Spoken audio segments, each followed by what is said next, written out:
सदाशिवसमारम्भां शङ्कराचार्यमध्यमाम् अस्मदाचार्यपर्यन्तां वन्दे गुरुपरम्पराम्।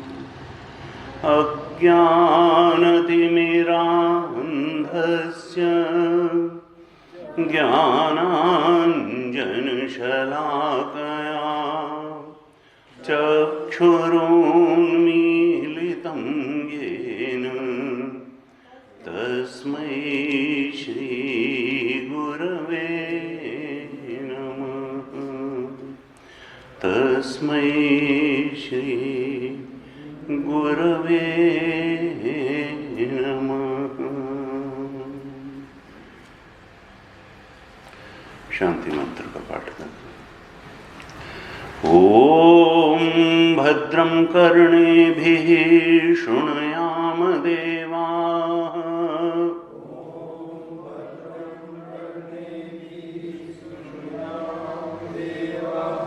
भद्रं पश्येमाक्षभिर्यजत्राः।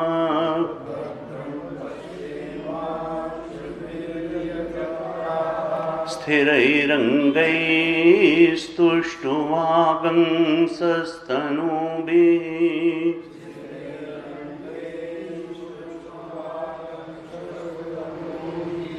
व्यशेम देवहितं यदायुः।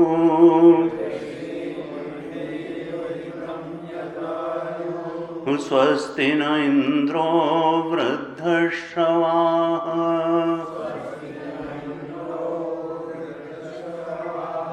स्वस्ति नः पूषा विश्ववेदाः।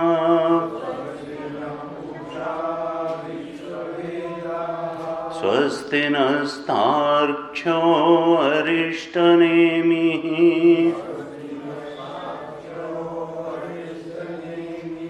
स्वस्ति नो बृहस्पतिर्दधातु।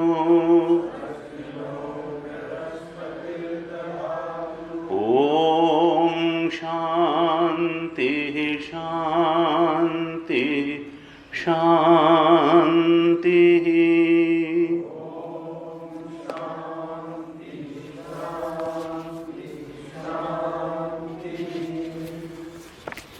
पहले से 7वें मंत्र तक पाठ करते हैं। हरि ओम ओम इत्येतदक्षरमिदगं सर्वम्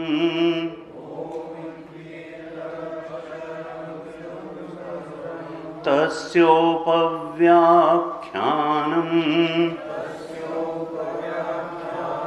भूतं भवद्भविष्यदिति सर्वमोङ्कार एव यच्चान्यत्रिकालातीतं तदप्योङ्कार एव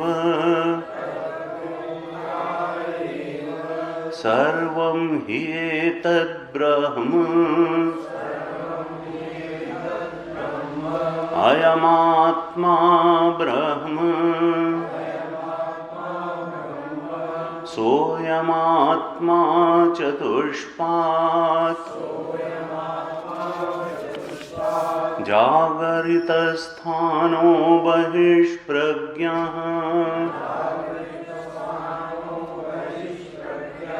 सप्ताङ्ग एकोनविंशतिमुखः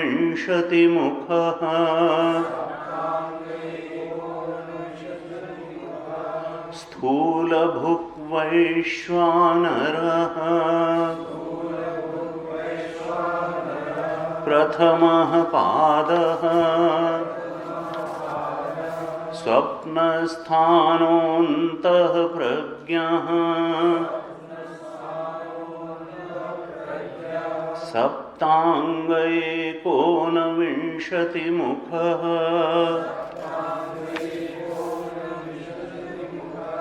प्रविविक्तभुक् तैजसो द्वितीयः पादः यत्र सुप्तो न कञ्चन कामं कामयते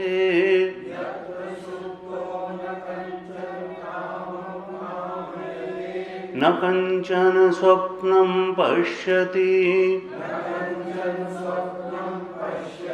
तत्सुषुप्तं सुषुप्तस्थान एकीभूतः प्रज्ञानघन एव आनन्दमयो ह्यानन्दभुक् चेतोमुखः प्राज्ञस्तृतीयः पादः एष सर्वेश्वरः एष सर्वज्ञः एषोऽन्तर्यामी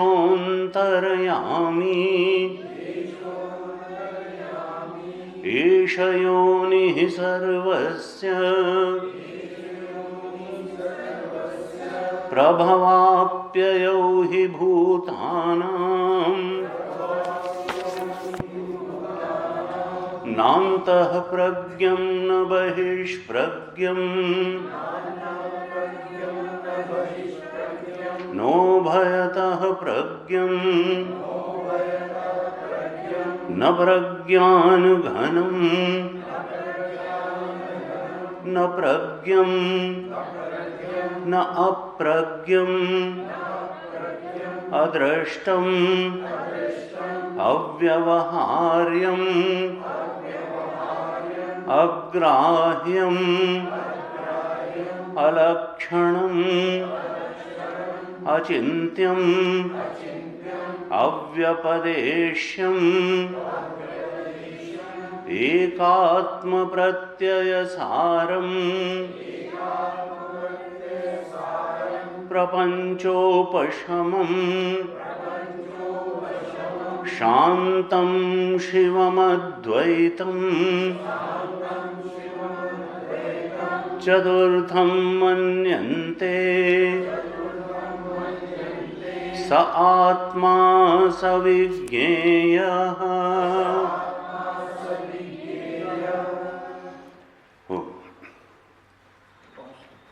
मांडूक्य उपनिषद का लक्ष्य है आत्मा का बोध करा देना। 7वें मंत्र के अंत में शब्द आया सा आत्मा स विज्ञेय। जो आत्मा है वही जानने योग्य है। हम बहुत सारी चीजें जानते हैं, संसार की बहुत सारी चीजें जानते हैं, परिस्थितियों के बारे में जानते हैं, सुख दुख के बारे में जानते हैं, अपने पराये के बारे में जानते हैं, राग द्वेष के बारे में जानते हैं, लेकिन आत्मा के अपने ही बारे में नहीं जानते।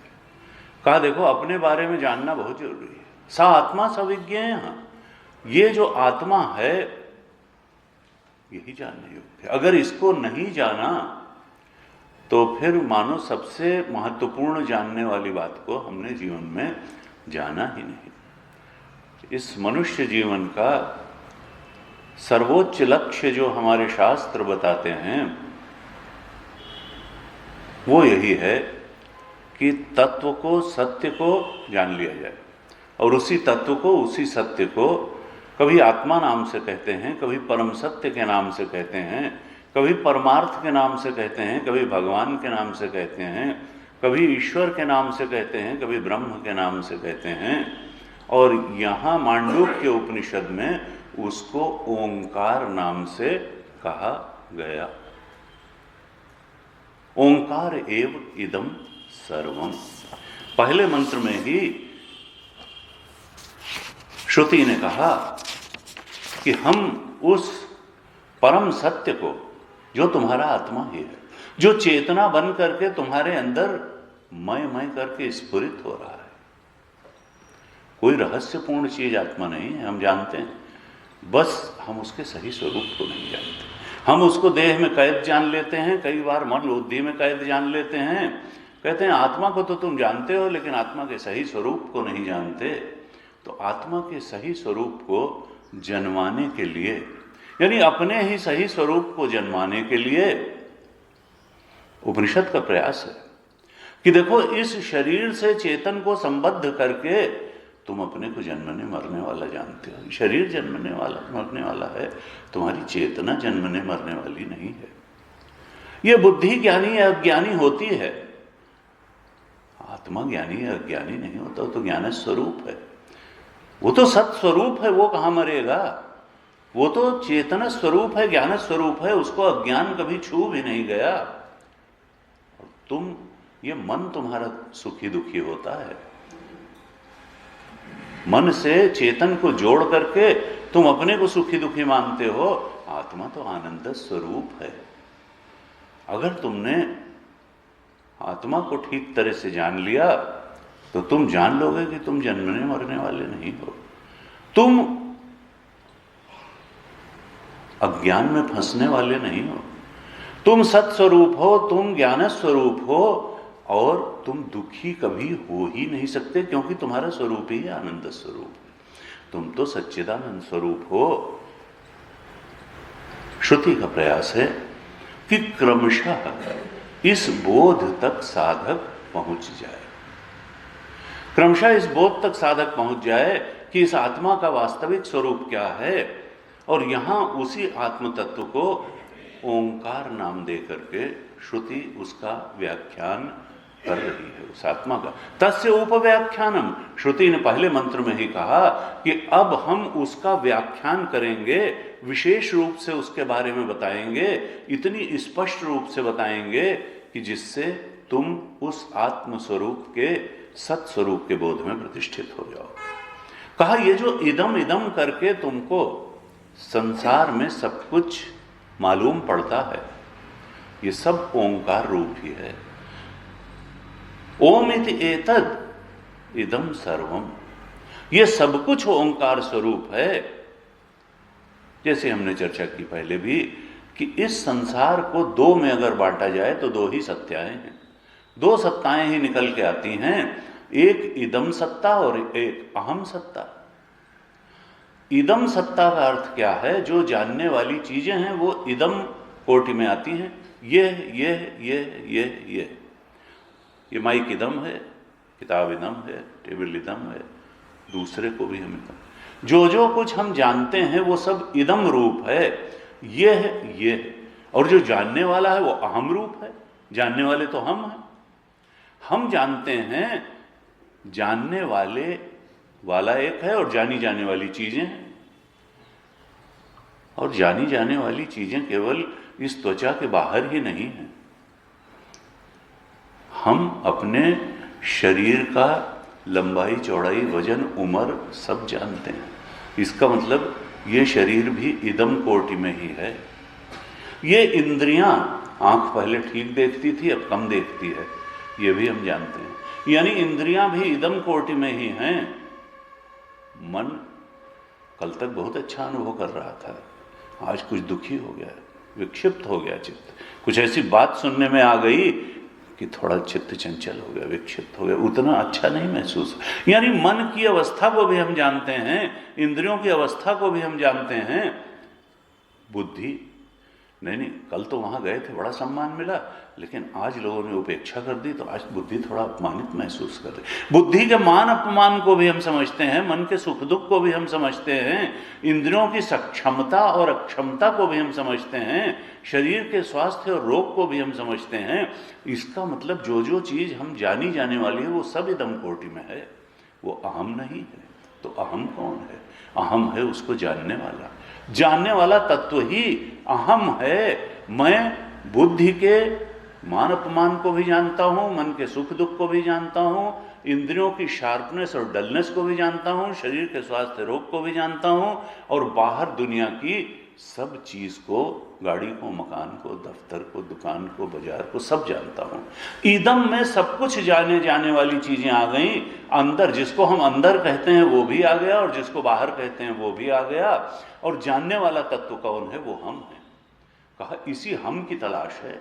इसी मैं जो है, मैं आत्मा है, लेकिन इस मैं का सही स्वरूप क्या है?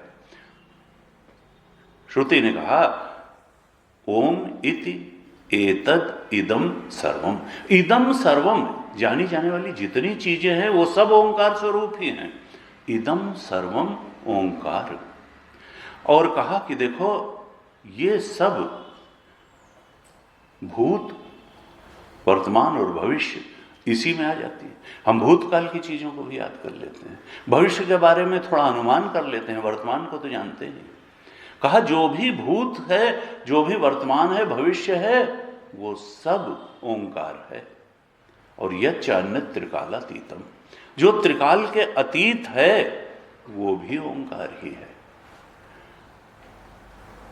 कहा जो तुम्हारा अहम है, असल में ये काल को भी जानता है। तुम्हारा मैं, उसने कल को भी जाना, आज को भी जान रहा है, परसों को भी जानेगा। ये जो जानने वाला तत्व है ये काल के अधीन नहीं है। ईश्वर अगर काल के अधीन नहीं है तो तुम्हारा ये जो चेतन है ये भी काल के अधीन नहीं है। ये तो काल को भी जानता है, ये तो देश को भी जानता है, ये तो सारी वस्तुओं को जानता है।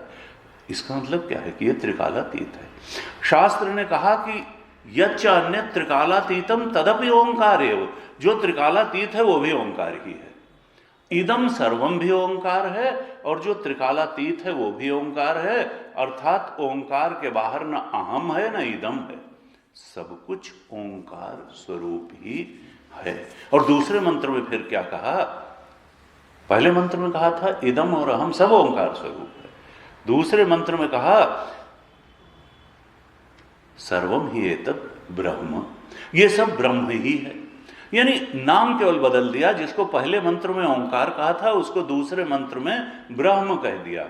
सर्वम ही एतत् ब्रह्म, ये सब कुछ ब्रह्म ही है, ब्रह्म के अतिरिक्त कुछ नहीं है। और फिर कहा, क्या कहा कि ये जो तुम दो सत्ताएं मान रहे हो, इदम सत्ता और अहम सत्ता, असल में ये भी तुम्हारा मिसकॉन्सेप्शन है। सत्ता दो हो ही नहीं सकती, सत्ता तो एक ही है। वो भास दो रूप में भी सकती है, अनेक रूप में भी सकती है, असल में सत्ता तो एक ही है। तब कहा, और वो सत्ता इदम है कि अहम है? हम इदम को बहुत महत्व देते हैं, अहम की तरफ बहुत कम ध्यान देते हैं। शास्त्र ने क्या कहा, ये महावाक्य आया दूसरे मंत्र में, और यहां कहा कि देखो सर्वम ही एतद् ब्रह्म, ये सब कुछ अहम इदम जो है ये सब ब्रह्म है या ओंकार है। और कहा कि अयम आत्मा ब्रह्म, जिसको तुम मैं करके अपने अंदर अनुभव कर रहे हो चेतन के रूप में, ये जो आत्म तत्व है असल में यही ब्रह्म है। इदम सत्ता इस पर अध्यसित है, अध्यारोपित है, सुपर इम्पोजिशन है। जैसे रस्सी कम प्रकाश के कारण, डर के कारण, नेत्र दोष के कारण सांप के रूप में अनुभव में आ सकती है, लेकिन सत्य तो रस्सी है, सत्य तो अधिष्ठान ही है, सत्य तो सबस्ट्रेटुम ही है। जो सुपर इम्पोजिशन है वो तो दृष्टि भ्रम ही होता है, मिसकॉन्सेप्शन होता है, अज्ञान के कारण दिखाई देने वाली वस्तु होती है। मृग मरीचिका में अगर जल दिखाई देता है, इसका मतलब ये नहीं कि वहां वास्तव में जल है, वो तो सूर्य की किरणों का खेल है। आकाश में अगर नीलिमा दिखाई देती है, इसका मतलब ये नहीं है कि वहां वास्तव में नीला है और हम जाएंगे वहां कपड़े रंग के ले आएंगे सफेद का नीला बना के, वो तो है नहीं। सूरज अगर हमको छोटा दिखाई देता है, इसका मतलब वो नहीं है कि वो छोटा है। सूरज उदय और अस्त नहीं हो रहा है, हमको अगर उदय और अस्त होता हुआ दिखाई देता है, सूरज तो स्थिर है, पृथ्वी घूम रही है, सूरज कहां से उदय। तो हर दिखाई देने वाली चीज सत्य नहीं होती। सत्य को तो विचार पूर्वक जानना पड़ता है, और जो अधिष्ठान है सत्य तो आकाश सत्य है, नीलिमा सत्य नहीं है, किरणें सत्य हैं, जल सत्य नहीं है, रस्सी सत्य है, सुपर इम्पोज्ड सर्प सत्य नहीं है, आत्मा सत्य है, इदम सत्य नहीं है, जगत सत्य नहीं है। आत्म तत्व ही सत्य है, ब्रह्म तत्व ही सत्य है। सिर्फ दिखने और व्यवहार करने से जो हमने मान रखा है सत्यता की परिभाषा, हमने दिखना और व्यवहार करना मान रखा है। शास्त्र कहता है कि दिखने और व्यवहार करने से कोई चीज सत्य नहीं हो जाती। सत्य तो वो होती है जो वास्तव में त्रिकालेति तिष्ठति इति सत्यम। सत्य की परिभाषा वेदांत ने क्या दी कि जो तीनों कालों में रहे वही सत्य है। जो भूत में भी रहे, वर्तमान में भी रहे और भविष्य में भी रहे, तीनों कालों में जिसका नाश न हो, सत्य तो वही है। अगर एक काल विशेष में ही कोई चीज दिखने से सत्य हो जाती हो, तो फिर सपना सत्य क्यों नहीं है? वो तो काल विशेष में तो बिल्कुल वैसा ही सत्य लगता है जैसे जागृत लगता है। स्वकाले सत्यवत भाति प्रबोधे सद असद भवेत। स्वप्न अवस्था, ये मांडूक्य उपनिषद 3 अवस्थाओं का वर्णन जो करने जा रहा है, वो सत्य के बोध में प्रतिष्ठित करने के लिए ही करने जा रहा है कि देखो स्वप्न को भी समझो और जागृत को भी समझो और सुषुप्ति को भी समझो। 3 अवस्थाओं में ये तुम्हारी चेतना रोज आती जाती है। एक व्यक्ति ने लाल कुर्ता पहन लिया, फिर उसने हरा कुर्ता पहन लिया, फिर उसने सफेद कुर्ता पहन लिया, तो क्या व्यक्ति बदल जाएगा? कि नहीं वो तो भाई लाल कुर्ते वाले थे, अब तो हरा कुर्ता वाला तो दूसरा आ गया, ये तो सफेद कुर्ता वाले आ गए। अरे भाई कुर्ता महत्वपूर्ण नहीं है, कुर्ता पहनने वाला महत्वपूर्ण है। अवस्थाएं महत्वपूर्ण नहीं है, चेतन महत्वपूर्ण है। वो चेतन जो तीनों अवस्थाओं में जाता है, कभी जागृत में जाता है, कभी स्वप्न में जाता है, कभी सुषुप्ति में जाता है। ये तो तीनों कुर्ते के जैसे हैं। कभी जागृत अवस्था का कुर्ता पहन लिया, कभी स्वप्न अवस्था का कुर्ता पहन लिया, कभी सुषुप्ति अवस्था का कुर्ता। कुर्ते महत्वपूर्ण नहीं है, कुर्ता पहनने वाला महत्वपूर्ण है। तुम महत्वपूर्ण हो, आत्मा महत्वपूर्ण है, चेतन महत्वपूर्ण है, जो कभी जागृत अवस्था में चला जाता है, कभी स्वप्न अवस्था में चला जाता है और कभी सुषुप्ति अवस्था में चला जाता है। हमने जागृत अवस्था को बहुत महत्व दे दिया है। कहते हैं देखो महत्वपूर्ण क्या है, श्रुति इसका बोध कराना चाह रही है। अवस्था महत्वपूर्ण नहीं है, महत्वपूर्ण तो चेतन है। और मजे की बात यह कि जब जागृत अवस्था नहीं रहती है तभी चेतन तो रहता है, स्वप्न अवस्था में रहता है। जब जागृत और स्वप्न दोनों अवस्थाएं नहीं रहती हैं तब भी चेतन सुषुप्ति अवस्था में रहता है, डीप स्लीप में रहता है। जागृत में बहिष्प्रज्ञा के द्वारा वो संसार के सारे प्राणी पदार्थ परिस्थितियों को जानता है, प्रज्ञा बहिष्प्रज्ञा होती है। इंद्रिय गोलकों से चेतना निकल करके और बाहर के पदार्थों का, स्थूल विषयों का ज्ञान करती है और भोग भी करती है। ज्ञान ही भोग है, हमने चर्चा की कई बार। मीठे का तो ज्ञान ही कराती है।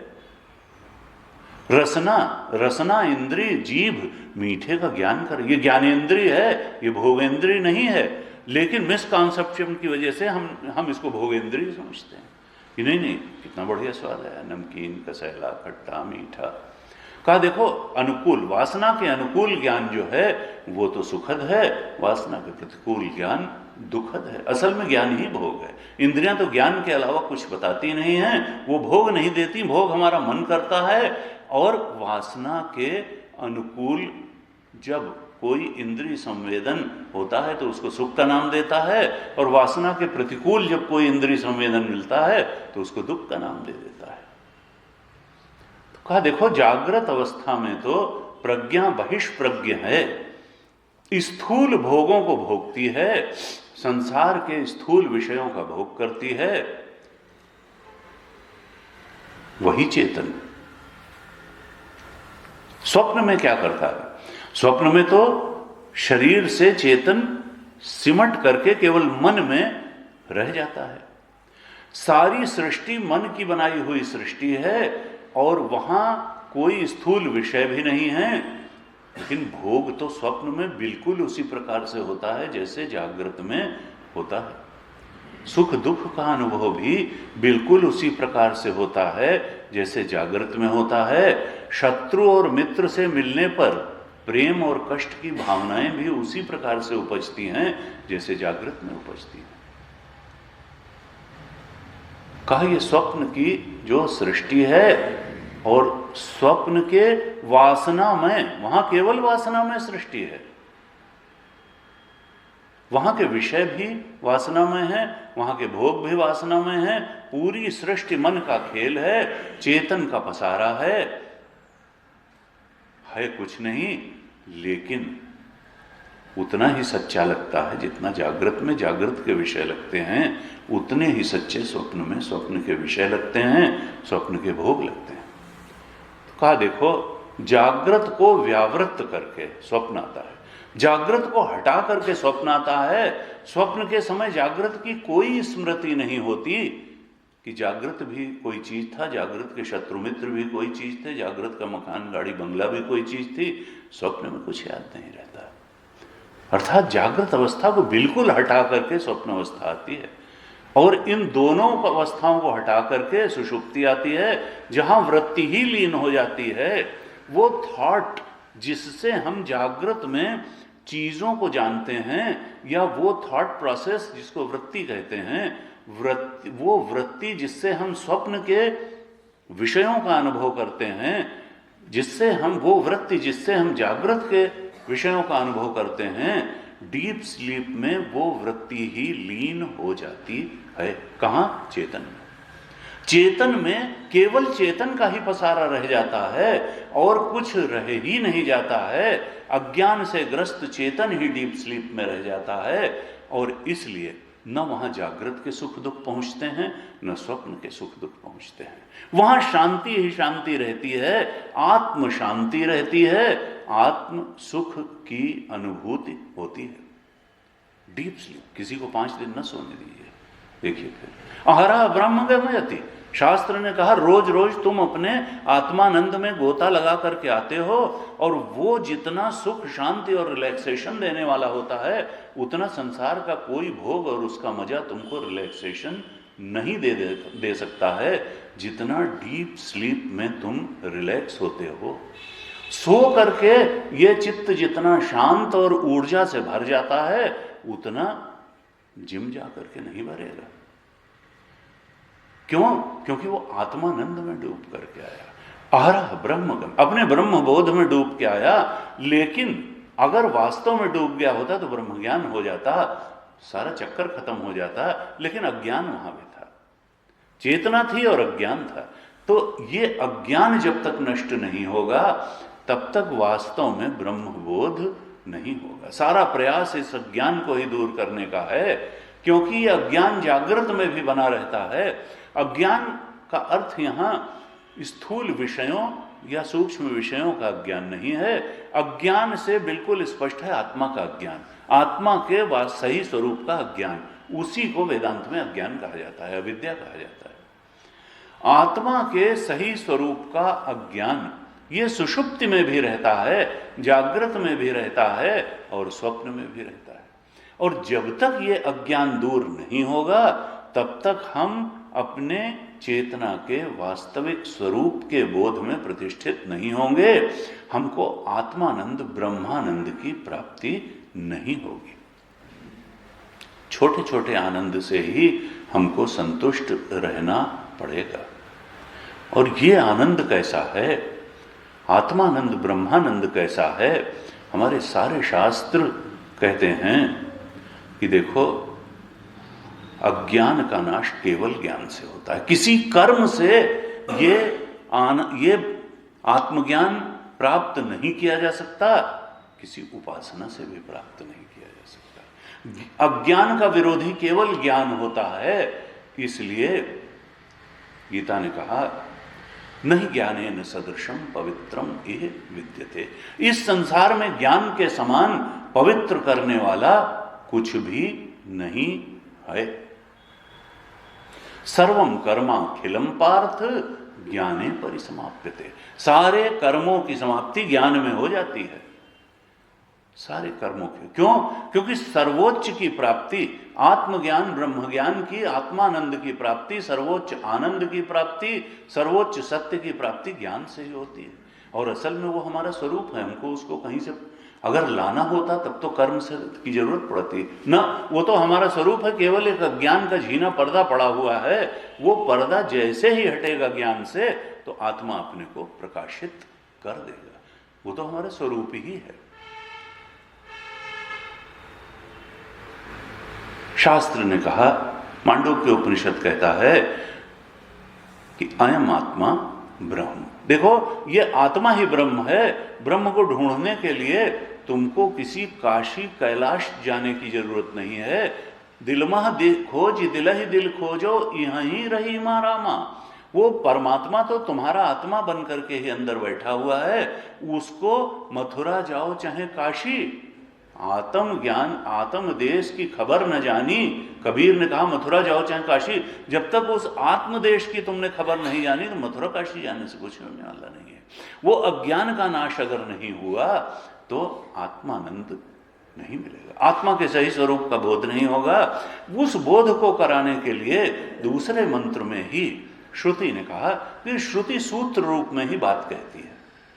कहा ना, देव परोक्ष प्रिया। देवता लोगों को सीधे सीधे बात कहना अच्छा नहीं लगता, वो परोक्ष प्रिय होते हैं और सूत्र रूप में बात कहते हैं। विद्वानों का जो वार्तालाप होता है वो बहुत विस्तार में नहीं होता है, सूत्र रूप में कहा।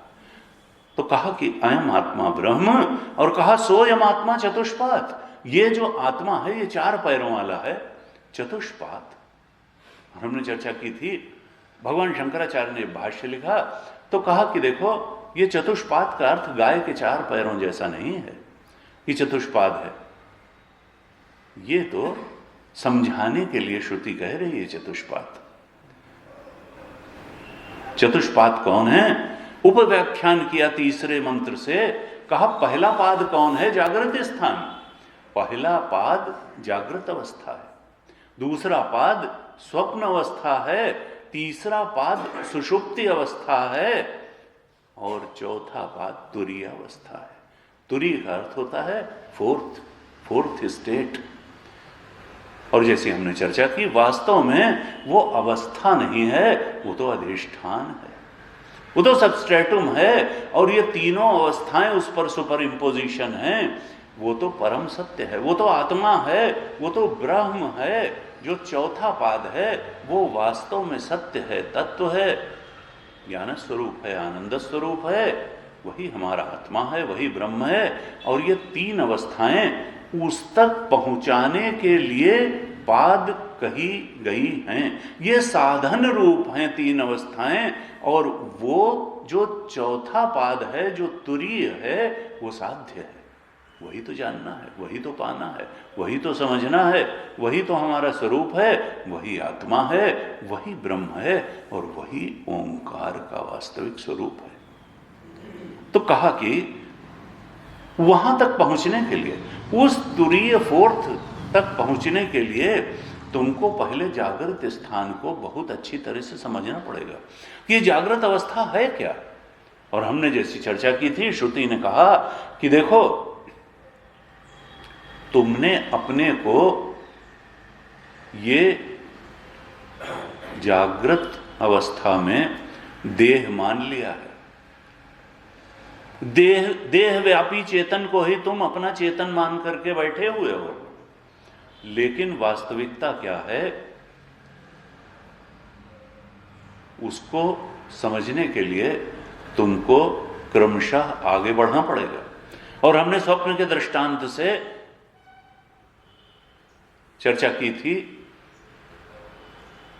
कि देखो, स्वप्न में तुमको एक देह मिल जाता है, जैसे जागृत में एक देह मिला हुआ है, ऐसे ही स्वप्न में भी तुमको एक देह मिल जाता है। उस देह को तुम मैं मानते हो, और उसके अलावा जितनी देह हैं उनको किसी को मित्र का देह, किसी को बेटे का देह, किसी को पिता का देह, किसी को नदी, किसी को पहाड़, सब कुछ को अलग अलग मानते हो। अपने एक देह पे ही तुम्हारा मैं भाव होता है स्वप्न में। यानी स्वप्न पुरुष का एक देह होता है, लेकिन साथ साथ क्या होता है, वो स्वप्न क्रिएशन किसका था? तुम क्या स्वप्न पुरुष देह थे, उसमें कैद चेतन थे? उनका नहीं, पूरी स्वप्न सृष्टि तुम्हारा ही क्रिएशन थी। तुम तो पूरी स्वप्न अवस्था के अभिमानी थे। तुम जो स्वप्न पुरुष के देह से अभिमान करके बैठे थे वो ठीक नहीं था।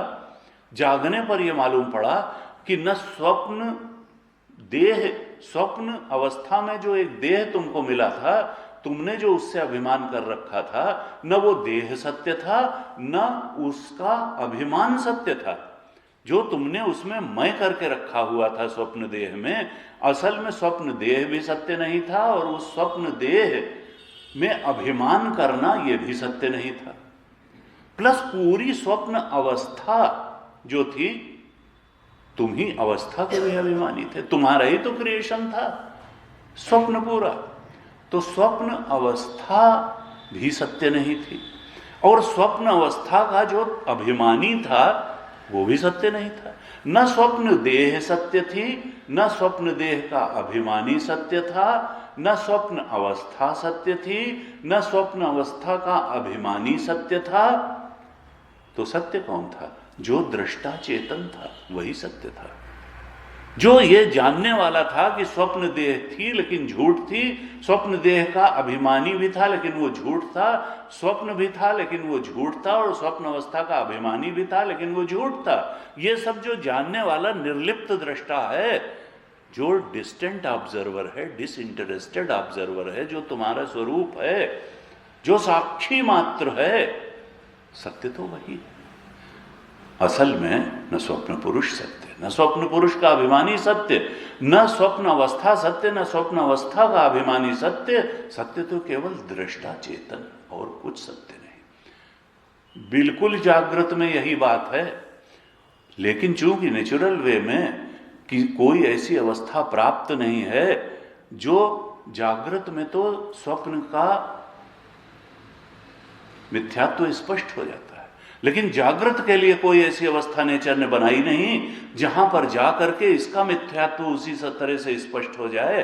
इसलिए हम इसको बहुत बड़ा सत्य मान करके बैठते हैं। शास्त्र कहता है कि ये मानने की जरूरत नहीं, तुम विचार करो, यहां भी जो तुमको देह मिला है वो असल में सत्य नहीं है। ये 30, 40, 50, 70, 100 साल के लिए ही दिखाई देता है। स्वकाले सत्यवत भाति प्रबोधे सद असद भवेत्। जिस समय आत्मा में जागरण होगा ये उतना ही मिथ्या समझ में आएगा जितना स्वप्न का देह आता है। इसका अभिमान भी उतना ही मिथ्या समझ में आएगा जैसा स्वप्न देह का अभिमान समझ में आता है। ये पूरी की पूरी जागृत अवस्था उतनी ही मिथ्या समझ में आएगी जितनी स्वप्न की अवस्था मिथ्या समझ में आती थी, और पूरी की पूरी जागृत अवस्था का अभिमानी उतना ही मिथ्या समझ में आएगा जितना स्वप्न अवस्था का अभिमानी मिथ्या समझ में आ जाता है। तो सत्य कौन होगा? जो दृष्टा चेतन है, केवल वही सत्य यहां भी निकलने वाला है। जो साक्षी है, जो डिस्टेंट ऑब्जर्वर है, डिसइंटरेस्टेड ऑब्जर्वर है, साक्षी है, जो चेतन मात्र है, जो निर्लिप्त दृष्टा है, असल में सत्य वही है, निर्लिप्त चेतन। जैसे ही ये लिप्त होता है वृत्ति से और वृत्ति के विषय से, तो ये शुद्ध अहम का बोध नहीं रह जाता। हमने जैसी चर्चा की थी कि शुद्ध अहम का बोध हो जाए तो आत्मा का बोध हो जाए, लेकिन हम हमेशा इस अहम को किसी न किसी इदम से जोड़ करके ही इसके बोध में होते हैं कि अहम स्त्री, अहम पुरुष, अहम भगिनी, अहम माता, अहम पिता, अहम मित्र, अहम एडवोकेट प्रोफेशन, किसी किसी चीज से जोड़कर। शुद्ध अहम के बारे में तो हम कभी विचार नहीं करते, अहम को इदम से जोड़ करके ही अपना स्वरूप देखते हैं, इसलिए आत्मज्ञान से वंचित रह जाते हैं, आत्मा के शुद्ध स्वरूप के बोध से वंचित रह जाते हैं। शास्त्र चाहता है कि हम देह पर विचार न करें, जीव की अवस्थाओं पर विचार न करें, हम तो पूरी की पूरी जागृत अवस्था पर विचार करें, पूरी की पूरी स्वप्न अवस्था पर विचार करें और पूरी की पूरी सुषुप्ति अवस्था पर विचार करें। जैसे स्वप्न अवस्था पर हमने विचार किया तो वो झूठी निकली। तो पहले कहा श्रुति ने जागृत स्थान प्रथम पाद। देखो, अयम आत्मा चतुष्पाद, ये आत्मा 4 पैरों वाला है, चौथा पैर ही सत्य है। 3 पैर साधन मात्र हैं, उस चौथे पैर तक ले जाने के लिए हैं। कहा जागृत स्थान प्रथम पादा। तुम जरा विचार करो, पहला पैर उठाओ। मांडुक्य क्या कहते हैं? मांडुक्य की श्रुति कहती है कि देखो जीव, तुम पहला पैर ये उठाओ कि कम से कम इस देह में कैद अपने चेतन को मत मानो। कम से कम तुम जैसे ये तो मान लो कि स्वप्न पुरुष का देह जो था और उसका अभिमानी चेतन था, उसके बजाय कम से कम जैसे स्वप्न अवस्था का अभिमानी जो चेतन था वो तो उससे ज्यादा बड़ी चीज थी, ऐसे ही तुम कम से कम जागृत अवस्था के अभिमानी चेतन तो अपने को अनुभव करो। केवल एक जागृत देह के अभिमानी चेतन अनुभव करने के बजाय जागृत अवस्था के अभिमानी चेतन तुम अपने को अनुभव करो कि तुम जिस जिस चीज को जान रहे हो असल में वो सब आत्मा का ही पसारा है।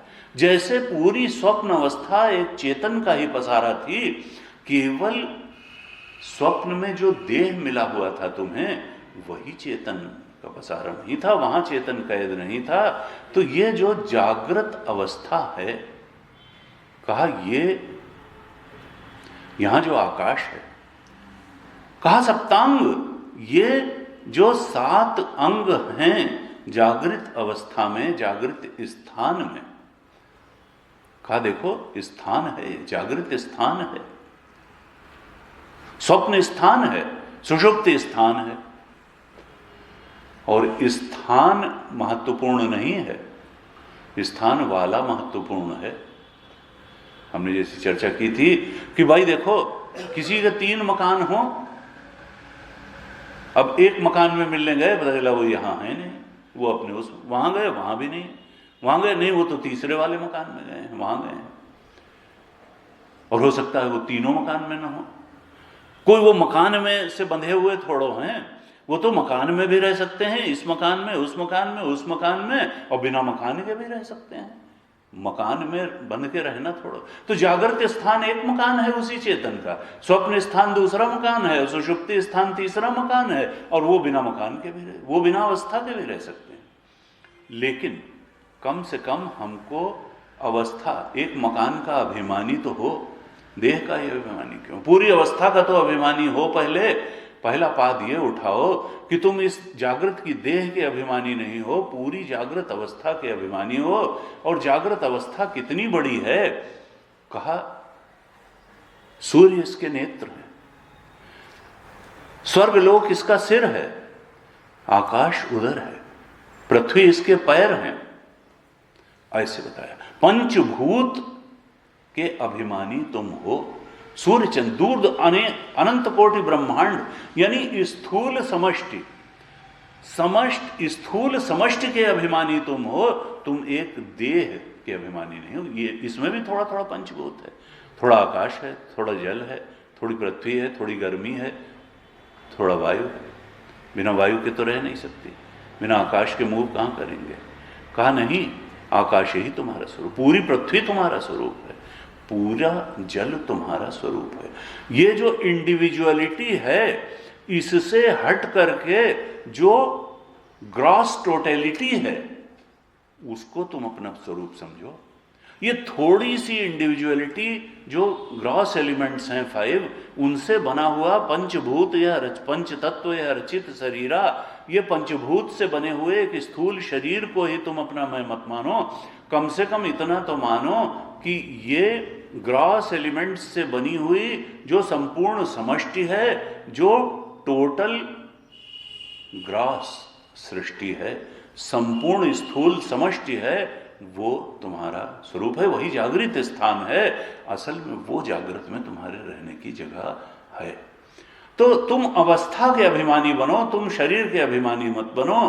पहला कदम ये उठाओ कि तुम पूरे जागृत स्थान के अभिमानी हो, जिसमें 19 मुख हैं, जिसमें सप्तांग हैं, और जो स्थूल भुग है, जो वैश्वानर है, पूरा विश्व ही इसका पसारा है। स्वप्न अवस्था में भी क्या कहा था चौथे मंत्र में, कि स्वप्न स्थान में भी समष्टि तो है, भोग तो होता है। तो बिना मुख के भोग होगा नहीं, बिना कर्मेंद्रियों के भोग होगा नहीं, बिना कर्मेंद्रियों के कोई काम नहीं होगा, बिना ज्ञानेंद्रियों के भोग नहीं होगा। इसलिए वहां भी वास्तव में कर्मेंद्रियां, ज्ञानेंद्रियां, प्राण सब हैं। 19 मुखा है। जब मन नहीं होगा तो सुख दुख का बोध कैसे होगा? इसका मतलब स्वप्नावस्था में मन भी है, बुद्धि नहीं होगी अगर वहां, तो मान अपमान का अनुभव स्वप्न में कैसे होगा? कहा वहां बुद्धि भी है, चित्त भी है, मन भी है, अहंकार भी है, प्राण भी है, कर्मेंद्रियां भी हैं, ज्ञानेंद्रियां भी हैं, लेकिन हैं कैसी? वासना रूप ही। वो उसका कोई फिजिकल एग्जिस्टेंस नहीं है सब वासना रूप ही, वृत्ति रूप ही। कहा सप्तांग भी होंगे, 19 मुखा भी होगा, लेकिन वहां का भोग कैसा है? स्थूल भोग नहीं है, वहां तो वासनामय भोग हैं, प्रविविक्त भोग है। स्थूल से अलग सूक्ष्म भोग वहां है। कहा स्वप्न अवस्था जो है ये द्वितीय पादक है। और फिर कहा कि ये समझने, जागृत अवस्था के अभिमानी बनो, और फिर स्वप्न अवस्था ये छूट करके दूसरा पाद क्या होगा कि स्वप्न अवस्था सूक्ष्म समष्टि। सूक्ष्म अवस्था, यहां पर स्वप्न का मतलब जीव का स्वप्न नहीं है, समष्टि स्थूल, समष्टि सूक्ष्म, अर्थात हिरण्यगर्भ। ये जो इंडिविजुअल लेवल पर सूक्ष्म अस्तित्व है हमारा, स्थूल तो हम जानते हैं, दूसरे का भी देखते हैं, अपने का भी देखते, लेकिन मन तो दूसरे का नहीं देखते, विचार तो दूसरे के नहीं देख पाते, बुद्धि तो दूसरे की नहीं देख पाते। जो इंद्रियां हैं, ज्ञानेंद्रियां, तो गोलक देख पाते हैं, आंख देख पाएंगे, लेकिन इंद्रिय का हमारे यहाँ अर्थ कहा गया जो दृष्टि सामर्थ्य है। हाथ तो स्थूल, ये गोलक है, लेकिन इसमें जो ग्रहण की सामर्थ्य है, पैर तो स्थूल इंद्रिय है, कर्मेंद्रिय, लेकिन जो चलने की सामर्थ्य है वो एक्चुअल इंद्रिय है, वो सूक्ष्म शरीर का पार्ट है। कहा वो समष्टि में जो सूक्ष्म शरीर है, समष्टि बुद्धि से ही हमारी बुद्धि बुद्धिमान है। देखिए, अगर जैसे स्थूल में हमको थोड़ा सा पानी पीने को चाहिए होता है, अगर हम पानी न हो तो हमारा ये शरीर सरवाइव नहीं कर पाएगा। अगर हवा न हो तो हम सरवाइव नहीं कर, हमको सांस लेने के लिए बहुत थोड़ी सी हवा चाहिए, लेकिन थोड़ी हवा चाहिए इसका मतलब यह है कि कहीं समष्टि वायु है, एयर इन टोटलिटी है, वाटर इन टोटलिटी है, उस टोटल पर ही हमारी इंडिविजुअलिटी निर्भर है।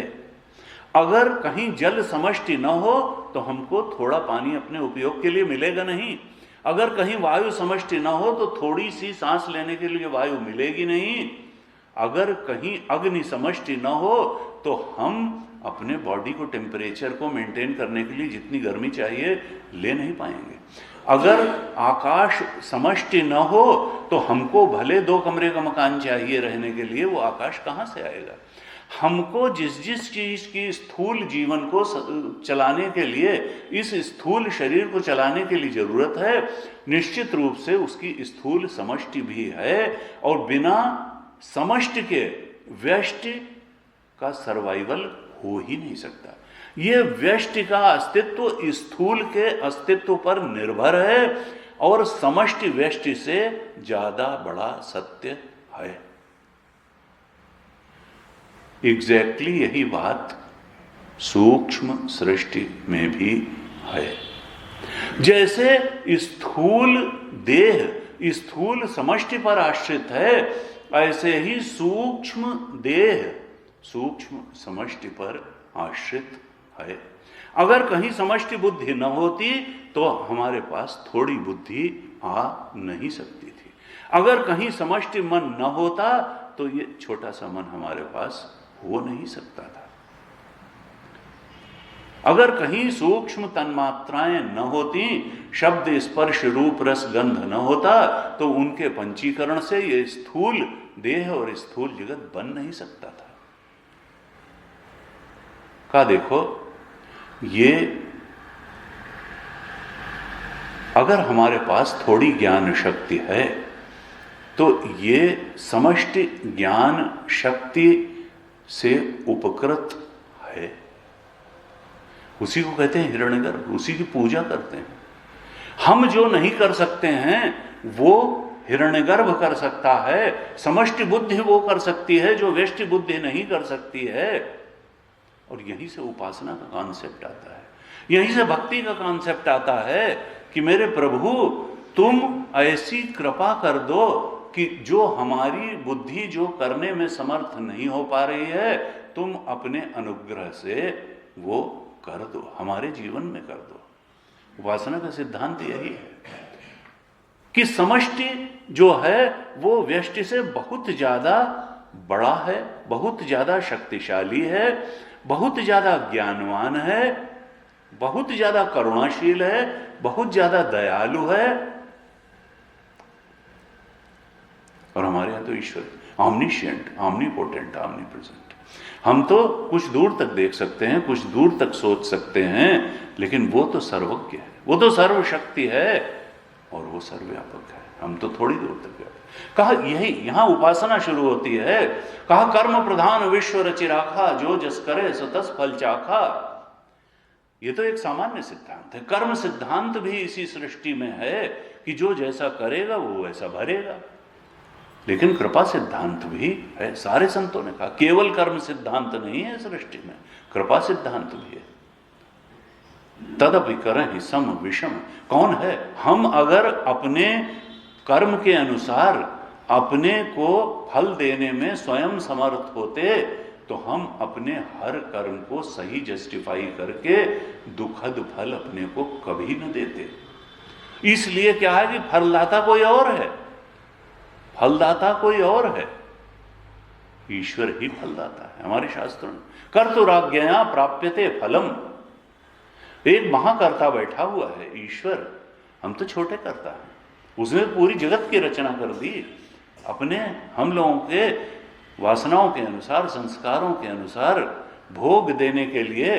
वो अगर जगत की रचना न करता तो हमको भोग कहां से मिलता है?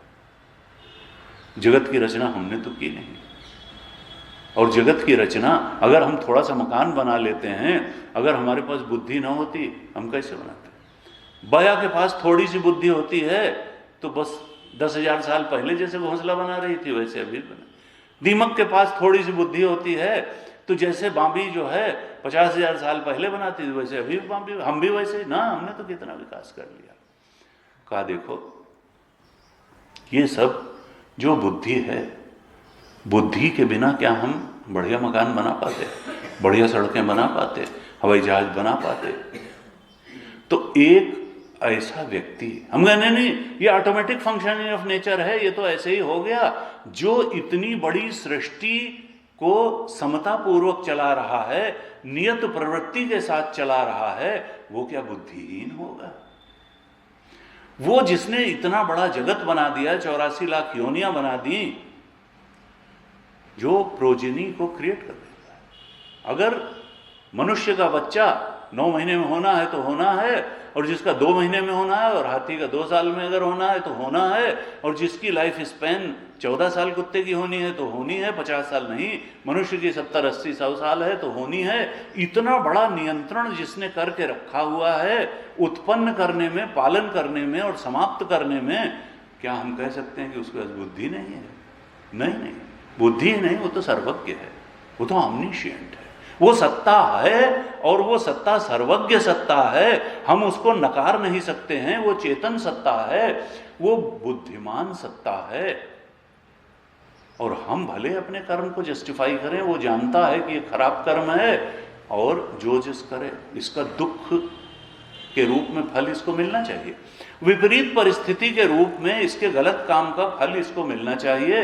हम पुलिस कचहरी कोर्ट को धोखा दे सकते हैं, लेकिन उस परमात्मा को धोखा नहीं दे सकते। इसलिए शास्त्रों ने सबने कहा कि अंतःकरण को शुद्ध करने में के लिए, जीवन को सुखी बनाने के लिए पहला स्टेप यही है कि सत्कर्म करो, क्योंकि कर्म प्रधान विश्व रचया खा, जो जिस करे सो तस फल जाएगा। और दूसरे ये भी है कि जब तुम कार्य क्षेत्र में उतरते हो तो संभालते संभालते भी कुछ गलती हो ही जाती है, कितना भी ठीक से काम करोगे कुछ गलत हो जाएगा। तो उसके लिए क्या करें? क्योंकि जीव अल्प शक्ति है, हम सर्वशक्ति नहीं हैं, वो सर्वशक्ति है, हम अल्प शक्ति हैं, वो सर्वज्ञ है, हम अल्पज्ञ हैं। हम चाहे जितने ज्ञानी कहें, हम तो अल्पज्ञ हैं। किसी ने कहा कि जब हम बताते हैं कि भाई हमें इस चीज का ज्ञान है, तो असल में हम अपने ज्ञान की सीमा, अपने अज्ञानता का बखान करते हैं कि इस चीज के बाहर जितना ज्ञान है वो हमको नहीं है, हमारे ज्ञान की यही सीमाएं हैं। कहा कि देखो वो तो सर्वज्ञ है, वो सर्वशक्तिमान है। कहा तदपि करहि सम विषम विहारा, भगत अभगत हृदय अनुसारा। इस सृष्टि में केवल कर्म सिद्धांत नहीं है, कृपा सिद्धांत भी है। और इसलिए हमारे सारे शास्त्र कहते हैं, सारे संत कहते हैं कि देखो केवल कर्म को सुधारो ही नहीं, कर्म तो सुधारो ही सुधारो, साथ साथ थोड़ा उसके प्रति सिर भी झुकाओ, उसकी कृपा का आह्वान भी करो। अर्थात सत्कर्म और भक्ति दोनों का उपदेश सारे शास्त्र, गीता जी कहते, गीता जी ने कहा कि देखो कर्मयोग, गीता का प्रारंभ कहां से होता है? कर्मयोग से, कि अपने कर्म को योग बना लो, अपने कर्म को पूजा बना लो, अपने कर्म को केवल अपने वासनाओं के भोग को सुनिश्चित करने के लिए ही मत करो, प्रभु की प्रसन्नता के लिए भी करो। यत् करोषि यदश्नासि यज्जुहोषि ददासि यत् तपस्यसि कौन्तेय तत्कुरुष्व मदर्पणम्। भगवान ने अर्जुन से कहा तुम जो भी करते हो मुझे अर्पित करके करो। तुम थोड़ा ये देख लो कि इस कर्म को करने से केवल तुम ही खुश हो रहे हो कि तुम और तुम्हारा परमात्मा दोनों खुश हो रहा है। अगर दोनों खुश हो रहे हैं तो समझ लो वो कर्म करने योग्य है, और केवल तुम खुश हो रहे हो और अगर कहीं लगे कि वो नाराज हो रहा है तो फिर उसको मत करो, क्योंकि वो अर्पित नहीं हो पाएगा उसको। दोनों खुश है, और परमात्मा तुम्हारा दुश्मन नहीं है। ऐसे कर्म हैं कि जिससे दोनों खुश हो सकते हैं, तुम भी खुश रहो और वो परमात्मा। ये कहा कि ये सबसे बड़ी पूजा है, इससे बड़ा कोई पूजा है नहीं। कर्म करो, यथा प्रवृत्तिर्भूतानां येन सर्वमिदं ततम्। स्वकर्मणा तमभ्यर्च्य सिद्धिम विन्दति मानवा। उसी से तो सब प्रेरणा प्राप्त कर रहे हैं, कर्म से उसकी पूजा करो। तो पूजा भी महत्वपूर्ण है, सत्कर्म भी महत्वपूर्ण है, लेकिन कहा सबसे महत्वपूर्ण है ज्ञान। ऋते ज्ञानात् न मुक्ति है। ये सत्कर्म करने से और उपासना करने से अंतःकरण शुद्ध हो जाएगा, पवित्र हो जाएगा, निर्मल हो जाएगा, चम चम चमकने लगेगा। सतोगुणों की शांति, विषय निरपेक्ष शांति अंदर से प्राप्त हो जाएगी, सुख प्राप्त हो जाएगा, सात्विक सुख की प्राप्ति हो जाएगी। लेकिन उसके बाद भी ज्ञान की आवश्यकता तो होगी। अज्ञान को नष्ट करने के लिए हमको श्रवण मनन निधिध्यासन तो करना ही पड़ेगा, और मंडूक्य उपनिषद उसी के लिए प्रयासरत है। कहा देखो, ये दो अवस्थाओं के अभिमानी तुम बनो। तुम जागृत देह के ही अभिमानी न बनो, तुम स्वप्न देह के अभिमानी न बनो, तुम तो पूरी जागृत अवस्था के अभिमानी बनो। स्वप्न अवस्था के जैसे अभिमानी बन जाते थे। स्वप्न अवस्था का एक कॉन्सेप्शन अपने अंदर लाओ, जागृत अवस्था और इस चेतन का तादात्म्य समष्टि, स्थूल समष्टि से करो। तुम इस चेतन का तादात्म्य सूक्ष्म समष्टि से करो। सूक्ष्म समष्टि को अपना स्वरूप मानो, स्थूल समष्टि को अपना स्वरूप मानो। और फिर पांचवें और छठे मंत्र में क्या कहा कि तुम सुषुप्ति अर्थात अव्यक्त समष्टि को अपना स्वरूप मानो, क्योंकि वहां कुछ व्यक्त नहीं रह जाता, मैनिफेस्टेड कुछ भी नहीं रहता। डीप स्लीप में सब चीज अनमैनिफेस्टेड हो जाता है, सब कुछ एक अज्ञान के पर्दे के साथ चेतन में समा जाता है, वृत्ति ही नहीं रहती है। तो वृत्ति से मालूम पड़ने वाले विषय कहां से रहेंगे? न विषय रहता है, न वृत्ति रहती है, न थॉट रहता है, न थॉट का ऑब्जेक्ट रहता है, केवल चेतन और एक अज्ञान का पर्दा। पांचवें मंत्र में क्या कहा था? यत्र सुप्तो न कंचन कामम कामयते। जब ये चेतन सोने वाला बन जाता है और कंचन काम, कुछ भी कामना नहीं करता है, जागृत अवस्था के समान डीप स्लीप में किसी भोग की कामना नहीं रह जाती है कि हमको ये चाहिए ये। यत्र सुप्तो न कंचन कामम कामयते। किसी भी कामना, किसी भी भोग की कामना जागृत अवस्था के समान डीप स्लीप में नहीं करता। न कंचन स्वप्नम पश्यति, और कोई सपना भी नहीं देखता। न तो स्थूल भोग की कामना करता है, न सूक्ष्म भोग की कामना करता है। ऐसी जो अवस्था है जिसको हम जानते हैं, जिसमें रोज जाते हैं, कहा तत्सुषुप्तम, वही डीप स्लीप की अवस्था है, वही सुषुप्ति है। कहा सुषुप्त स्थान एक ही भूत है। यहां सुषुप्ति स्थान में क्या होता है कि जो प्रज्ञा है, जो बुद्धि है, जो थॉट प्रोसेस है, वो क्या होता है? घनीभूत हो जाता है, एक ही भूत रह ही नहीं जाता, वो लीन हो जाता है। जैसे अंधकार में चीजें सब रहती हैं, घना अंधकार अगर छा जाए और लोग कहें कि भाई यहाँ पे टेबल होगी जो हमको दिखाई नहीं दे रही, एक ही भूत, ये प्रज्ञा, ये बुद्धि, ये थॉट, ये वृत्ति, ये ऐसी घनीभूत हो जाती है, एक ही भूत हो जाती है कि अलग अलग किसी चीज का, वैसे वहां सारे संस्कार रहते हैं, बीज रूप में सारी स्मृतियां भी तभी तो निकल के आएंगी जागृत में। अगर समाप्त हो जाए तो फिर जागृत में नया आदमी पैदा होगा? नहीं, सब व्युत्थान में, जब जागृत में आते हैं तो सब याद आ जाए। इसका मतलब क्या है? सब चीज वहां बीज रूप में थी, ऐसा नहीं कि नहीं थी। जैसे हमारे यहाँ समष्टि स्तर पर अगर देखें तो हमारे यहाँ जो प्रलय और उत्पत्ति बताई, तो कहा कि असल में टोटल डिस्ट्रक्शन तो कभी होता ही नहीं है। ये सारे जीव प्रलय काल में जा करके प्रकृति में बीज रूप में सो जाते हैं, और वहां काल खंड में फिर इनकी वासनाओं का, संस्कारों का परिपाक होता है, और जब भोग देने के लिए संस्कार परिपक्व हो जाते हैं, तब वह चेतन जगत की सृष्टि करता है, भोग के लिए अनुकूल शरीर का निर्माण करता है, और उन शरीरों में आकर के वो सारे जीव जगत में भोगों को भोगते हैं। यही सृष्टि का उद्देश्य है। कर्म का भोग, भोग का कर्म, यही जड़ का चेतनानंद।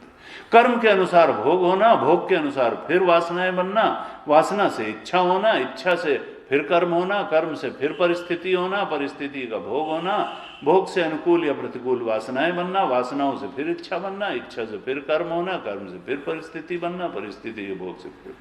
तो ये एक कर्म का चक्र चल रहा है, अनादिकाल से चल रहा है।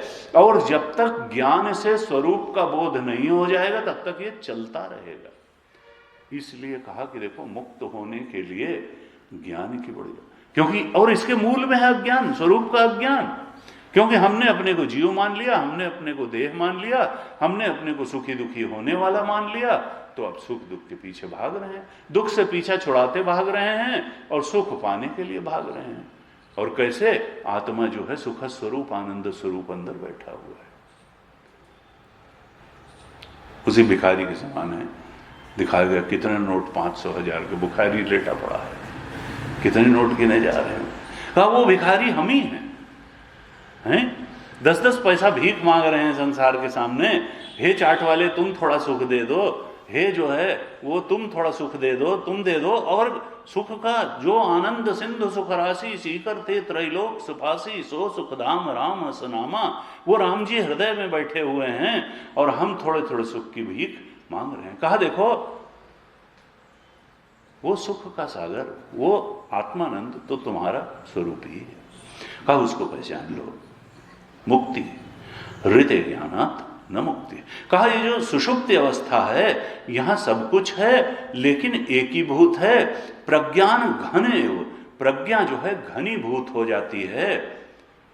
लेकिन वहां पर क्या है? डीप स्लीप में कहा आनंदमयो, आनंदमयो, आनंद भुक। वहां केवल आनंद का भोग होता है। और वो स्थिति कैसी है? आनंदमय स्थिति है। डीप स्लीप के लिए श्रुति क्या कहती है? देखिए, स्वप्न के लिए नहीं कहा, ये जागृत के लिए भी नहीं कहा कि आनंदमय और आनंद भुक है। क्यों?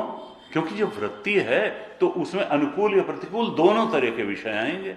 और जैसे ही प्रतिकूल विषय आएगा तो हमको दुख मिलेगा, अनुकूल विषय आएगा तो सुख मिलेगा।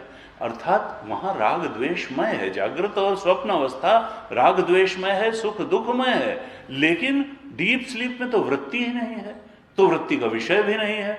इसलिए वहां क्या है? आनंदमय। वहां दुख नाम की कोई चीज ही नहीं है, केवल आनंद भोग है और आनंदमय है। हमने चर्चा की थी, मयट प्रत्यय का अर्थ जो है प्रचुर अर्थ में होता है। यह नहीं कहा कि वहां जाने के बाद हम आत्मानंद में रमण करने ना, बहुत ज्यादा आनंद है, आनंदमय, प्रचुर आनंद है, बहुत ज्यादा आनंद हमको मिलता है। और दुख नाम की तो कोई चीज नहीं है, केवल आनंद का ही भोग होता है। डीप स्लीप आनंद भोग है और आनंदमय है। और कहा चेतोमुखा, वो क्या है? हमको उस समय तो याद रहता नहीं है।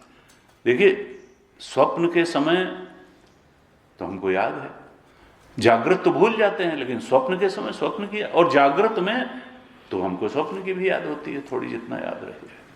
लेकिन डीप स्लीप में हमको न जागृत की याद रहती है, न हमको स्वप्न की याद रहती है, और इवन हम डीप स्लीप में हैं ये भी याद नहीं रहती है। और यहां श्रुति ने क्या कहा? चेतोमुखा। वो तो चेतना का मुख है, वो तो चेतना का द्वार है, वहीं से चेतना निकल करके आती है। इसका मतलब क्या है?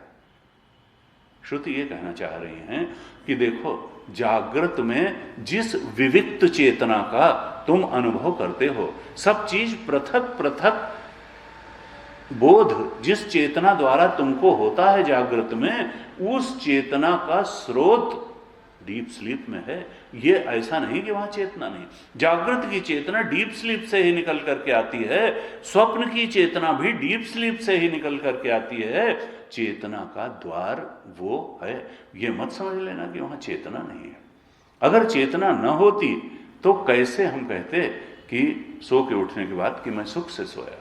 स्मरता ही भोगता ही स्मर। वेदांत का सिद्धांत है कि भोगता ही स्मरता होता है। जो भोगता है वही बता सकता है। हमने भोगा और ये बता दें, ऐसा कभी नहीं हो सकता है। जो चीज हमने भोगी है वो हम ही बता सकते हैं, जो इन्होंने भोगी वो ये बता सकते हैं।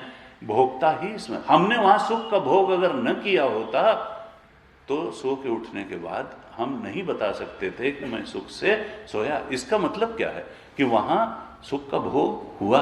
उस समय केवल हमको ज्ञान नहीं था कि हम सुख का भोग कर रहे हैं, लेकिन सुख का भोग तो हो ही रहा है, भोगता तो था ही, साक्षी ही भोगता था। कुछ लोग कहते हैं जब बुद्धि लीन हो गई तो बताया किसने, कैसे बताया? बुद्धि तो वहां थी नहीं, हम तो बुद्धि को इतनी बड़ी चीज मान करके बैठे हैं। भाष्यकार ने लिखा अविद्या करता, ये बुद्धि को इतनी बड़ी चीज मत मानो, अविद्या की पहली संतान है ये अविद्या की पहली संतान है और अवभास मात्र है, ये इतनी बड़ी चीज नहीं, जितनी बड़ी चीज ये सत्य का बोध नहीं करा सकती है। बुद्धि के साक्षी होकर के तो तुम सत्य का बोध जान सकते हो, बुद्धि से के ऑब्जेक्ट के रूप में कभी सत्य का बोध नहीं हो सकता। बुद्धि उतनी बड़ी चीज नहीं है जितनी तुमने मान लिया। उनका ये अविद्या की पहली संत। तो कहा कि वहां पर जब बुद्धि थी ही नहीं तो जाग करके बताया किसने कि मैं सुख से सोया? तो शास्त्रों ने कहा कि देखो वहां पर असल में साक्षी ही था और साक्षी ने ही अपने सुख को, प्रचुर सुख को जाना, और उस साक्षी ने जागने पर जब बुद्धि के साथ तादात्म्य किया तो बुद्धि यह मानने लगी कि मैं सुख से सोई, क्योंकि बुद्धि तो वहां थी ही नहीं। वो साक्षी के अनुभव को बुद्धि ने अपने अनुभव में ट्रांसलेट कर लिया और कहा मैं सुख से सोई। वो अनुभव जो था वो बुद्धि का था नहीं, बुद्धि वहां थी नहीं, लेकिन बुद्धि ने उस साक्षी से उसका अनुभव उधार ले लिया। यही तो अध्यास चल रहा है। बुद्धि तो है जड़, लेकिन आत्मा के संपर्क में आने से ये बुद्धि चेतनवत अनुभव में आती है और आत्मा को अपनी जड़ता दे करके उसको ढक देती है, उसके स्वरूप को। आत्मा जो एक अखंड सर्वव्यापक है, बुद्धि से अन्योन्याध्यास हो जाता है। बुद्धि की जड़ता आत्मा पर आरोपित हो जाती है, बुद्धि की सीमितता, लिमिटेडनेस आत्मा पर आरोपित हो जाती है और आत्मा की चेतनता बुद्धि में प्रत्यायित हो जाती है। बुद्धि अपने को चेतन समझने लगती है और आत्मा अपने को परिच्छिन्न, लिमिटेड समझने लगता है। वो समझता है जितना बुद्धि ज्ञान है उतना ही बस हमारा ज्ञान है। आत्मा जो है वो बुद्धि के कारण सीमित हो जाती है और बुद्धि आत्मा के कारण चेतनवान जागृत हो जाती है और चीजों को जानने में समर्थ हो जाती है। असल में बुद्धि की चेतना अपनी है नहीं, वो तो आत्मा की चेतना से चेतनवान है, आत्मा के ज्ञान स्वरूप से ज्ञानी बनती है और आत्मा बुद्धि से आसक्त हो जाने के कारण अपने को लिमिटेड मानने लगता है, देश काल वस्तु में परिच्छिन्न मानने लगता है। तो कहा ये जो है ये चेतो मुख है, असल में चेतना का द्वार है सुषुप्ति। कहा ये जो प्राज्ञ है ये तृतीय पाद है, ये समष्टि अव्यक्त की अवस्था से उपहित चेतन। देखिए समष्टि स्थूल प्रपंच से उपहित चेतन ये तो जागृत अवस्था थी, और समष्टि सूक्ष्म प्रपंच से उपहित चेतन, चेतन महत्वपूर्ण है, अवस्था महत्वपूर्ण नहीं है। समष्टि सूक्ष्म प्रपंच से उपहित चेतन स्वप्न अवस्था थी, समष्टि स्थूल प्रपंच से उपहित चेतन जागृत अवस्था, समष्टि सूक्ष्म प्रपंच से उपहित चेतन स्वप्न अवस्था, और समष्टि अव्यक्त प्रपंच से उपहित चेतन ये सुषुप्ति अवस्था। उसका स्वरूप 5वें मंत्र में बताया। और 6ठे मंत्र में क्या कहते हैं कि जो प्राज्ञ है, देखिए पहले जागृत स्थान से उपहित चेतन उसको कहा था वैश्वानर, स्वप्न स्थान से उपहित चेतन को कहा तेजस, और सुषुप्ति स्थान से उपहित चेतन को कहा प्राज्ञ। प्राज्ञ क्योंकि यही चेतोमुख है, प्रज्ञा तो है ही है वहां। कहा कि और 6ठे मंत्र में क्या कहते हैं, एष सर्वेश्वरः एष सर्वज्ञः एषोन्तर्यामी एष योनिः सर्वस्य प्रभवाप्ययो हि भूता नाम।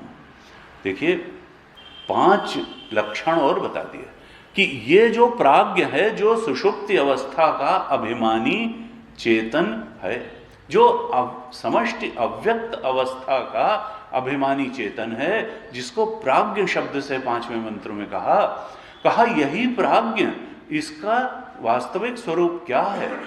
कहा एष सर्वेश्वर, ये सर्व का ईश्वर है, सर्व का शासक है। ईशन का मतलब होता है शासन, यानी ये दुनिया अनाथ नहीं है, इसका एक शासक है, ईश्वर है। वो कौन है? कहा ये जो प्राज्ञ है, एष सर्वेश्वर, ये प्राज्ञ ही सर्वेश्वर है। और कैसा है? बिना ज्ञान के कोई ईशन हो सकता है? कलेक्टर अगर पूरा जिला चलाता है, अगर एसएसपी लैंड ऑर्डर देखता है तो बिना ज्ञान के थोड़ा देखता है। ज्ञान, जिसको जो काम करना है उतना ज्ञान तो होना चाहिए। कहा एष सर्वज्ञ, जो सर्व का ईशन करता है, जिसको सर्व का शासन करना है, उसको सर्वज्ञ होना ही चाहिए। कहा ये जो प्राज्ञ है, ये सर्वेश्वर भी है और ये सर्वज्ञ भी है। और ये क्या केवल बाहर बाहर ही है? कहा नहीं, ये तुम्हारे हृदय में चेतन बन करके भी बैठा है। एष सर्वांतर्यामी, एष अंतर्यामी, ये सबके अंदर चेतन बन के बैठा है, अंतर्यामी बन करके बैठा है। ये सर्वेश्वर भी है, ये सर्वज्ञ भी है, ये अंतर्यामी है। और कहा कि एष योनि ही सर्वस्य, सब कुछ का कारण भी यही है। हमारे कारण कौन? हमारे माता पिता की वजह से हम यहाँ। कहा ये सबके माता धाता पितामह, वेद्यम पवित्रम ओंकार, गीता में कहा मैं इस सृष्टि का माता भी हूं और धाता भी हूं और पितामह भी हूं। मैं ही पिता हूं, मैं ही माता हूं, मैं ही बाबा हूं, मैं ही पिता हूं, सब कुछ मैं ही हूं, भगवान ने कहा। यहां भी वही चीज कहा, देखिए दूसरे शब्दों में, एष योनि ही सर्वस्य, ये सब कुछ का कारण है। और प्रभवाप्ययो ही भूतानाम, ये उत्पत्ति का भी कारण है और ये लय का भी। अप्यय का मतलब है लय, नाश, और प्रभव का मतलब है उत्पन्न होना। ये उत्पत्ति का भी कारण है और ये लीनता का भी कारण है, नाश का भी कारण है, और निश्चित रूप से फिर ये पोषण का भर्ता भी है। भर्ता भोक्ता माहेश्वरा, गीता में कहा। तो इस प्रकार से कहा कि ये सर्वेश्वर है, सर्वज्ञ है, अंतर्यामी है, यही प्राज्ञ, योनि ही सर्वस्य है, यही प्रभव है, यही अप्यय है, और सारे भूतों का ये है कारण है। गीता जी में बिल्कुल यही बातें कही हैं, कुछ अलग बात नहीं कही। हमारे शास्त्र कभी दो बात नहीं कहते हैं, सत्य एक है और उसका बखान भी जो हमारे शास्त्र हैं एक ढंग से ही करते हैं। इस प्रकार से ये प्राज्ञ की अवस्था का निरूपण इसमें 6ठे मंत्र में किया है। और अब हम इस पर कल आगे और चर्चा करेंगे। हाँ जी।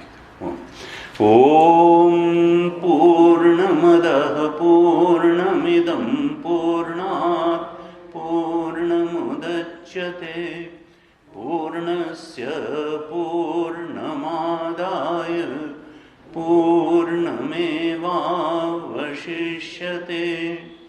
ओम शांति शांति शांति। हरि ओम श्री गुरुभ्यो नमः। हरि ओम।